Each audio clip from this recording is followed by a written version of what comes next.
Hello friends, बरायबाय Bodo Job Info official YouTube channel आसा खालामो गासिबो मोजां दङ। Assam Police overall vacancy 5000 जों लाथ'दों बेनो जाबाय नोंथांमोननि ABUB constable SI बेनिफ्राय Commando लेभेलाव। So Commando लेभेलनि सिलेक्शन प्रसेस आरो रिलि माब्ला जाथावना 0 भेकेन्सि खालामगोन 2024 आव बेखौ नायोब्ला नोंथांमोननि रिलिया फैगासिनो दङ। बेनि सायाव एनालाइज खालामगोन। जाय नोंथांमोना Bodo Job Info YouTube चेनेलाव गोदान साबस्क्राइब खालामनानै लानो हागोन। दा बेयाव आं मैक्सिमाम फोकस खालामदों Assam Police रिलिखौहाय मानोना गोबां स्टुडेन्टस एबा नोंथांमोना नेगासिनो दङ। So बेखायनो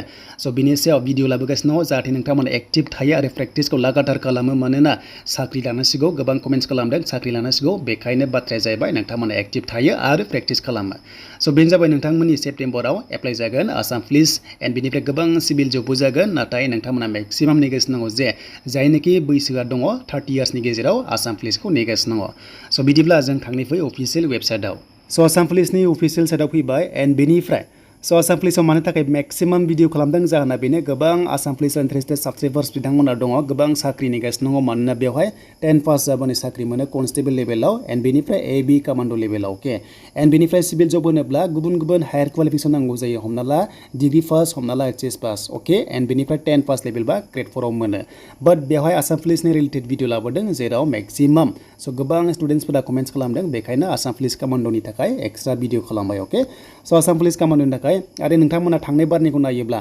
एप्लाइ डेट जोबनाय लोगो लोगो सानथामनि उनावनो नोंथांमोना एडमिट डाउनलड खालामनानै अपसनखौ मोनदों एन्ड बेनिफ्राय 1 उइकनि उनावनो नोंथांमोनाहाय रिलि होनो मोनदों। सो बेखौ नायोबा नोंथांमोननि रिलिया माब्ला जाथावना अके बेनि सायाव जोङो एनालाइज खालामगोन। तो बेनो जाबाय आसाम पुलिस कमान्डो पोस्टआ थाखागोन नालाय एबि कमान्डोआव 10 पास जाबानो हागोन जेबो पार्सेन्ट नाङा स्ट्रिम नाङा 10 पास जानो हागोन एन्ड बेनिफ्राय 18 इयार्सनिफ्राय 26 इयार्ससिम हादोंमोन अके आरो एबारबो नेक्स्टआव सो बेनो थानो हागौ अके एन्ड जेब्ला अफिसियेल आपडेट फैबावो नोंथांमोना मिथिगोन नाथाय बैसोआ बेनो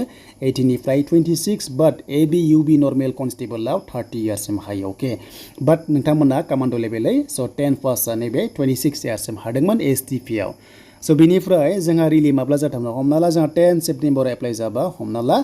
जास्ट जोङो 1 मान्थखौ लाबाय हमना ला अक्ट'बर अके अक्ट'बर 10 सिम जों एप्लाइ खालामबाय अब्ला सो नोंथांमोना लास्ट उइकआवनो नोंथांमोना रिलि होनो मोननायनि चान्सआ दङ मानोना सिमा बुंदों जे 2024 अके हमना ला मार्चनि 31 मार्चनि हमना ला बेसिम थ' नोंथांमोननि आसाम पुलिसाव भेकेन्सिया 0 जानांगौ मानोना गासैबो फिलआप खालामनांगौ अब्ला सो नायदो नोंथांमोननि रिलिया थाबैनो जाखागोन। सो नोंथांमोननि रिलिया थाबैनो जाखागोन मिथिखाबाय 2024 नि मार्चआवनो गासैबो भेकेन्सि जोबगोन नालाय अब्ला सो नोंथांमोना मिथिबाय जे रिलि खालामबा गोबां प्रसेस थायो फार्स्टआव नोंथांमोननि पिएचडि एबा रिलि एन्ड बेनिफ्राय नोंथांमोननि एग्जाम बा नोंथांमोना अरेल टेस्ट बा साइक' टेस्ट एन्ड बेनिफ्राय फाइनेल रिलिज अब्ला टाइम लायो अके प्रसेसआव फैनो टाइम लायो बेखायनो नोंथांमोना थाबैनो रिलिखौ होनो मोनगोन मानोना गोबां प्रेक्टिस खालामगासिनो दंखायो स' नोंथांमोना मिथिखाबाय आसाम पुलिसाव भेकेन्सि फैगोन होननानै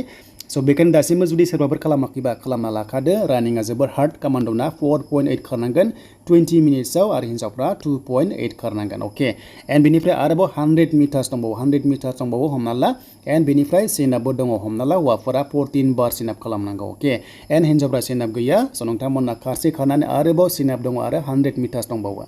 स' बेखायनो नोंथांमोना मोजां खालामबानो जाबाय आरो बेयाव एग्जाम गैया अके जास्ट साइक' टेस्ट नोंथांमोना दङ साइक' टेस्टआव पास जाबानो नोंथांमोननि कमान्डो लेभेलाव साख्रि जायो नाथाय कनस्टेबल एबियुबि नर्मेलाव एग्जाम जायो 45 मार्क्सनि एग्जाम जायो आरो अरेलावहाय 5 थायो।